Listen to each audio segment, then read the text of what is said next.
Right. Which young Scot inspires you, and what makes them so inspiring? Yeah, well, I mean, we've been discussing this a wee bit, and it's actually a really hard question to answer, just because there's so many people in different ways in life, and we saw that firsthand when we played the Young Scot Awards last year. It was at the SEC Armadillo, and it was a big massive stage, and it was packed out with about 2,000 folk. It was really, really cool, and throughout the night they all kind of stepped up and you got to know a bit about their story, what they've done in their life. So some was through volunteering, others were through conquering difficulties they've had in life. And I guess that just really shows that everyone's amazing. Like, it's hard to pinpoint one because there's so many great folk out there. Yeah, it's great. What was the best thing about growing up in Scotland, and why is it so important to you?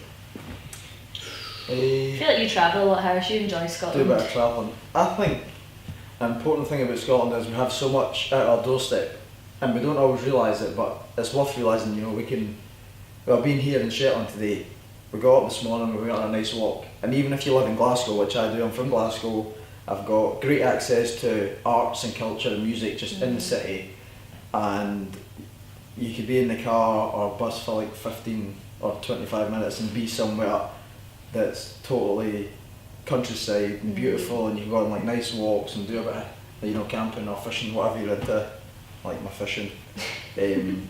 So I think that Scotland's an important place because you can just connect with culture, nature, it's all there. Yeah, I can totally agree with that. You don't grow up just like a countryside person, just a city person, you got it all there. That's right.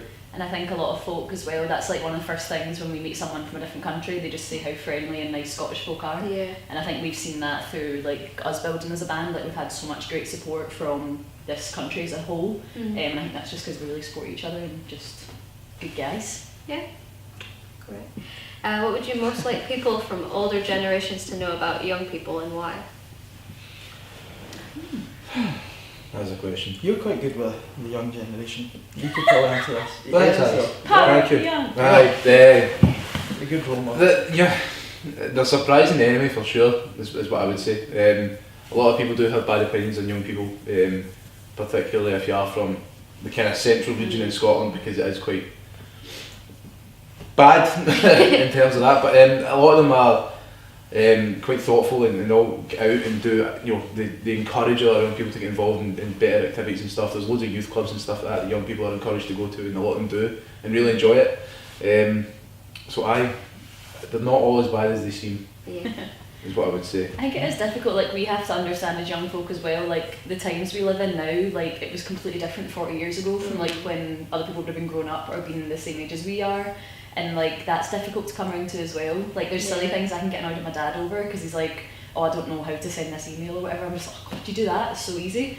So I think it's all so I guess it's always a balance. It's like it's just having that understanding. So the older generations need to understand us and what we're doing and what we kind of want to do with our lives and allow that and give the kind of love and positivity towards that, and then vice versa, we need to understand them and help them when they need. So yeah, I'm surprised as well because dabs are still relevant for young people, do you know what I mean? What is? Dabs. Oh, the lollipops. Dabs. No. Dabs are still relevant. I The don't older think that's generation and the younger generation. Yeah, kid at heart, that's what it is. He's younger than me as well. Right. What is your biggest achievement to date, and what made it such a big achievement? It's a question for Mark, he quite likes achievements. I have zero achievements. keep small list in his wee book. Likes achievements. What would you say the band's The biggest? wee book wasn't big enough. It wasn't small enough to fit in the suitcase to bring it here. Nah. But what would you guys class? And I will talk about that. But I probably wasn't in the band when you guys got Hard Rock Europe or Yeah, well, that was an Europe. achievement for the band. We were involved in a worldwide competition, which was the Hard Rock Rising. And initially, you know, we entered it. And is this the one we didn't even know we was in? Really? Yeah. Yeah, so Yeah. basically they opened up the voting and didn't tell us. That's right. All we got was an email the night before that said voting closes at midnight, so we're like, voting for what? We didn't realise, so we had to quickly get hundreds of folk to vote for us so we could get into the top 10 in Glasgow at least. Had my so we could granny make running through around to the our Apple store using all the laptops to vote for us. voting round. But from that we basically went on to win the Glasgow heat, and then that meant we were put forward as basically there was, I think it was 76 cities across the world, and they basically had to find a European winner, American winner, etc. And we were put forward as like Glasgow's winner to go into Europe, and we found out we won Europe, which was really, really cool.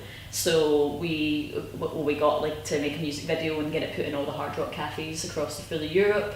Some of our friends went to Orlando and they requested it in the Orlando cafe because it's on the system, so we came up in Orlando playing across like the Hard Rock Cafe, the full thing. It's just like, that was really mental, just to see like what you like, just what you can achieve, and it's just always putting out there. From that just came from me randomly going, oh, there's a wee online competition, let's pop in our details, and it's just those little things that can lead to such massive opportunities. So I think that was maybe within the first year we were a band as well, so I think it gave us a really good platform to go, well, if we can achieve that now, imagine what we can achieve in kind of 2-3 years time. So I think that's why we've always kept going and kept just getting better and better every year and every gig we're doing, because we always inspire for the end product, which for us it'll be touring the world in our own right. So, you know, one step at a time. We've been to Shetland now, we can tick that off. That's pretty amazing. What would you most like to achieve in the future, and why would it mean so much to you? Worldwide domination. Yeah. That sounds so What? sinister, man. Why Domination. I agree with that. Sorry, there we go. See, 2 of the band want it. Yeah. One central government run by Fables. Fables Central HQ. government. I guess we just kind of really want to tour the world, don't we? Yeah. We want to be out there. We're quite happy to just be constantly gigging.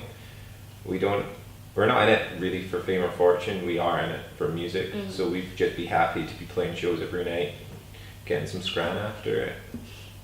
Yeah, world domination pretty Yeah, much. yeah, world domination. Sounds great. What advice or message would you want to give to other young people in Scotland, and why is it important to you? Just get yourself out there. Yeah. Like, Scotland is, it seems very small, but we have so much access to other places. Like, just go south of the border, come up to Shetland, go to Europe, get yourself out there, because Scotland will start feeling claustrophobic if you aren't pushing yourself hard enough. Yeah, I think it's always just setting yourself goals and just thinking limitless. There's nothing that you can't achieve. So whatever you want to do, like, just go for it. Like, I wouldn't have said a few years ago that we'd be up here, like, doing this. I wouldn't have, and like, we've done a load of cool like support tours, and like, there's loads of stuff we've achieved. And a few years ago, I would never have thought, like, I wouldn't have known we'd do that. But because we've aimed for it, we've worked for it, and it's just putting it out there to the universe. I think the other number one thing that you need as a Scottish band is Wellingtons for festivals. If it looks like it's not going to rain, it will rain. If it's already raining, it will continue to rain. And if it's bone dry, somehow the ground will still be wet at the festival. So you need boots or Wellingtons and a change of trousers at all festivals, because you're going to get filthy. Nice. Sounds like a great opening to Billy Conley's if it wasn't for your wailing. Alright, that's all the questions I have for you guys today. Nice one. Thank you. Thank you. Thanks for being here. Nice friends.